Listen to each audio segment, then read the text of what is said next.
Hey there, Chuck. I was just wondering if you knew where the materials that we were going to use for the meeting were?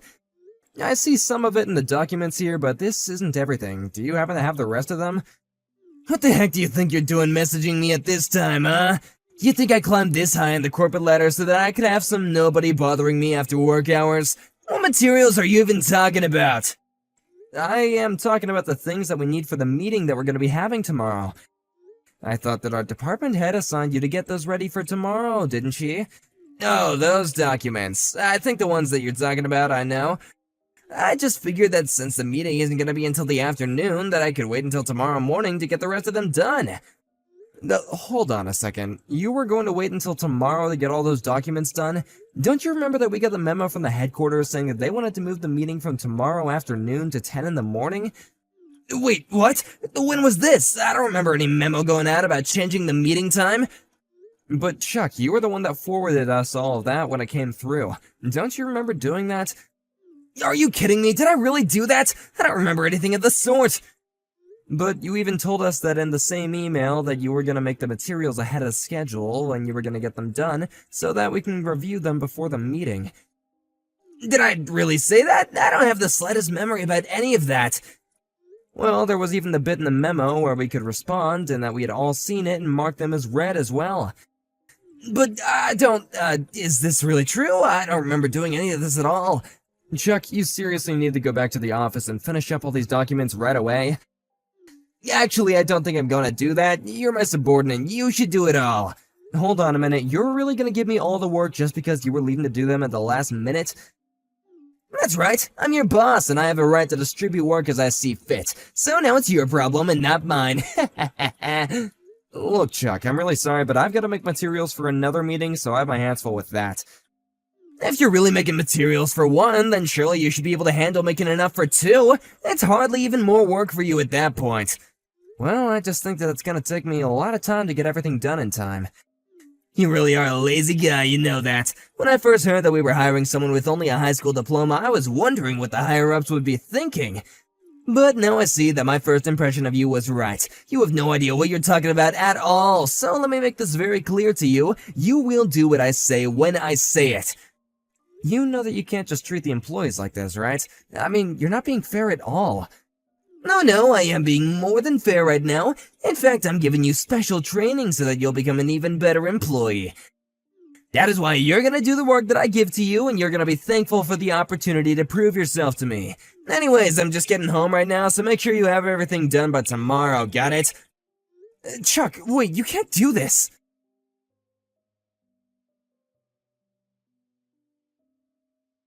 Hey, George, are you there? I just heard the big news. Is it true that you really got married? I had no idea that you were even dating anyone. Hello, Chuck. Are you wanting to know more about my marriage? Well, I just heard about it from the first time from someone in the office when we were in the break room together. I really didn't know that you were about to get married. Well, I was, and am now, I guess. Is there anything else that you'd like to know? Is it true that when you got married, you also bought a house at the same time?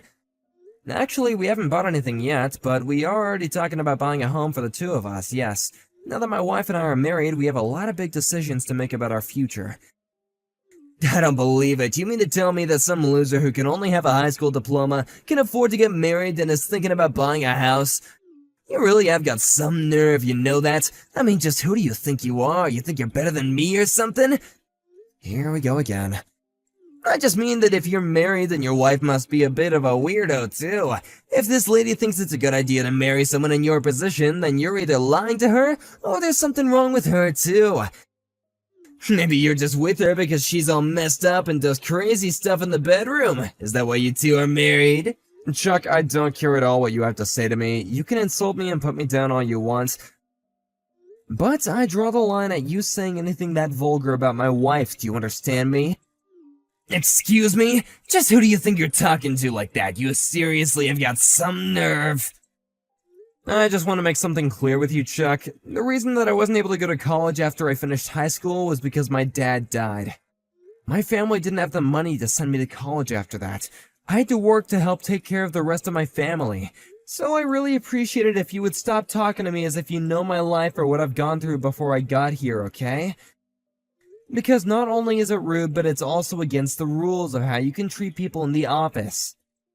As a department supervisor, you need to choose your words more carefully, and think about what the boss should and shouldn't be saying in the office.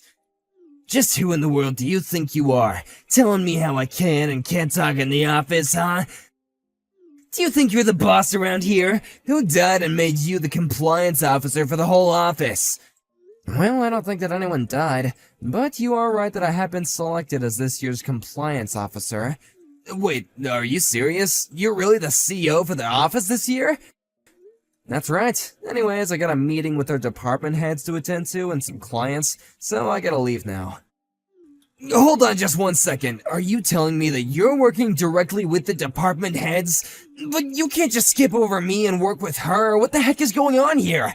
How is someone who doesn't even have a college degree like you doing this, huh? I want to be there too. You tell me where you all are right now. If you want to go look at the office schedule board, all this should already be written there in a very clear way to understand, manager. I'll be going straight home after this, however, so I really do have to get going right now. Hey, we're not through here! Don't you run away from me, I still have things I gotta ask you!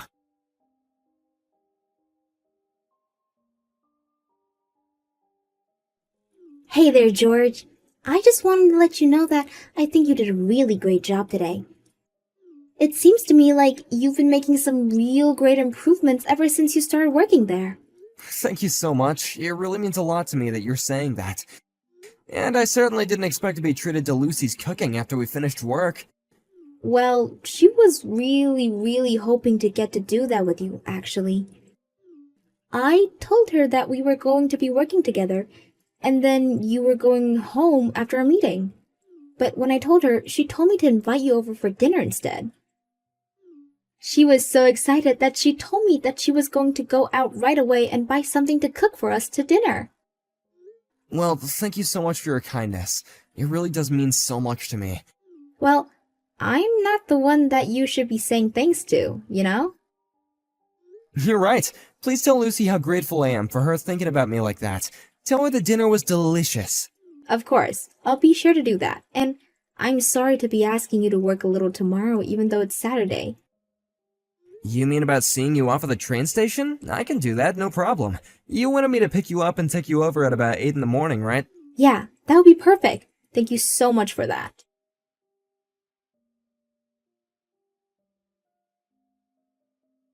Hey, George, do you really live in a place like this? I really can't believe it. I was really surprised when you told me the company made you the compliance officer. I thought it meant that you were in there with some of the bigwigs here. And you have a place like this, too. I have to say that I'm actually just a bit impressed by this. I mean, I never would have guessed you to have a place like this, but it doesn't change the fact that you still don't even have a degree from a university. You're still a no one. You really must think that just because you have this job that you can try and get a leg up on everyone, huh? Well, just know that I'll never let you forget who you really are.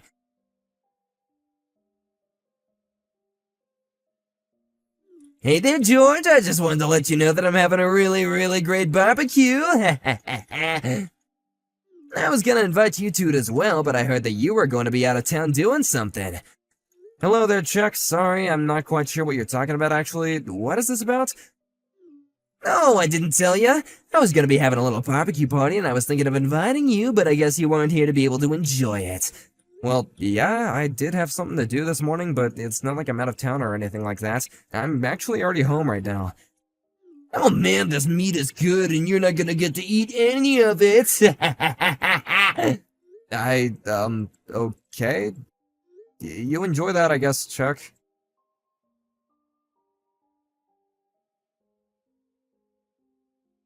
Hey, George, you still there? I got something to tell you about right now, so answer me as soon as you get this message, okay?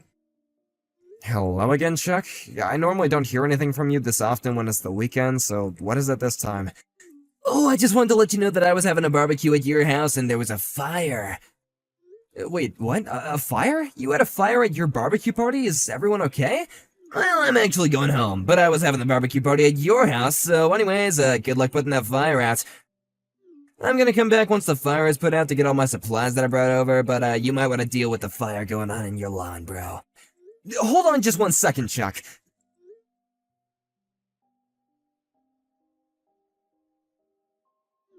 Wait, you're telling me that you don't actually live in a house, like you live in an apartment? Yeah, I have an apartment room on the 3rd floor of my building, actually. So I'm not really sure what you mean when you say that you were having a barbecue at my house, much less my lawn. Hold on a second. What do you mean? Are you serious about all this? I am. Did you even bother calling the fire department about any of this? No, I was gonna leave it all to you, actually. Well, you better call them right now, because wherever you are, that isn't my house.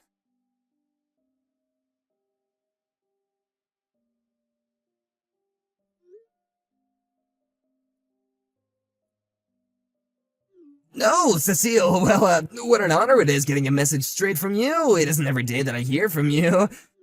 Please tell me what I can do for you. To what do I owe the honor? I was just wanting to talk to you about this business with you, trying to start a fire at the house of one of our employees? Oh, right, of course. Well, the one thing I was trying to do was pull a prank on George, and I think I went kind of a little wrong.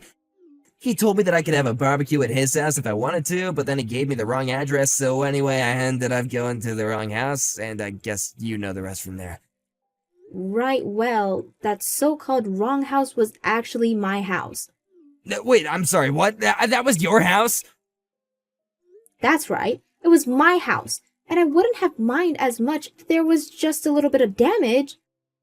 But the thing is that the fire spread to my prize-winning rose garden and completely destroyed it. So, it really was your house then? You really mean that? That's right. It was my house. And I just want you to know that I'm going over the damage that you've caused. Not only to the roses, but to my garden in general, as well as a tree that was designated as historic by the city. So just know that I'm going to be charging you for all of that. You're really gonna make me pay for all that? Are you serious?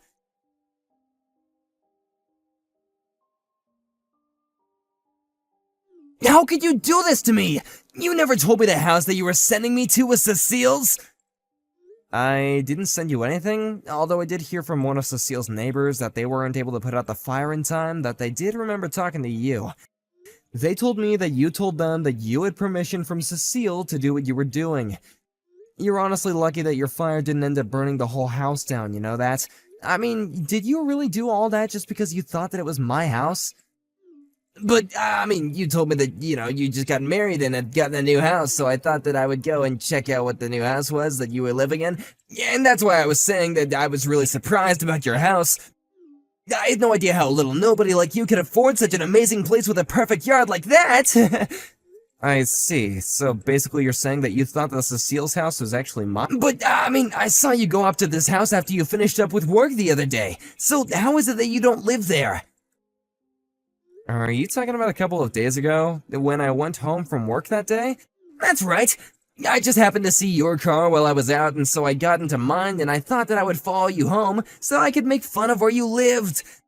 And then when you arrived, there was some pretty lady that came outside to greet you, so I was sure that you must have been, where you were living with your wife.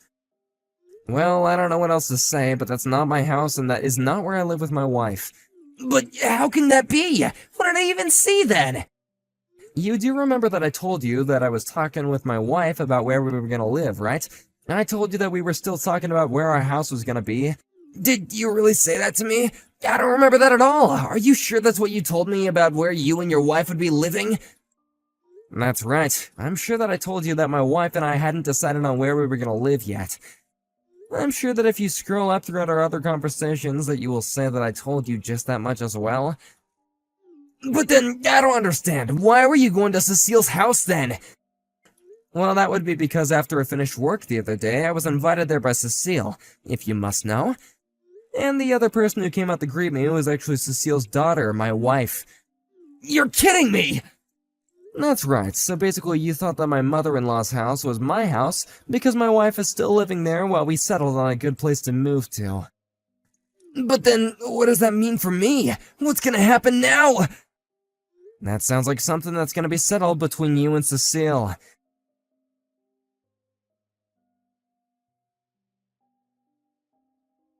In the end, Chuck was fired. Not only was his out-of-work conduct considered unacceptable, but HR acted on the many reports of his non-compliance with office rules that I made.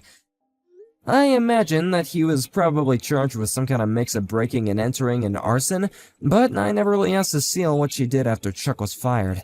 Thank you for watching. If you liked this video, please give it a thumbs up, and don't forget to subscribe to see more content like this.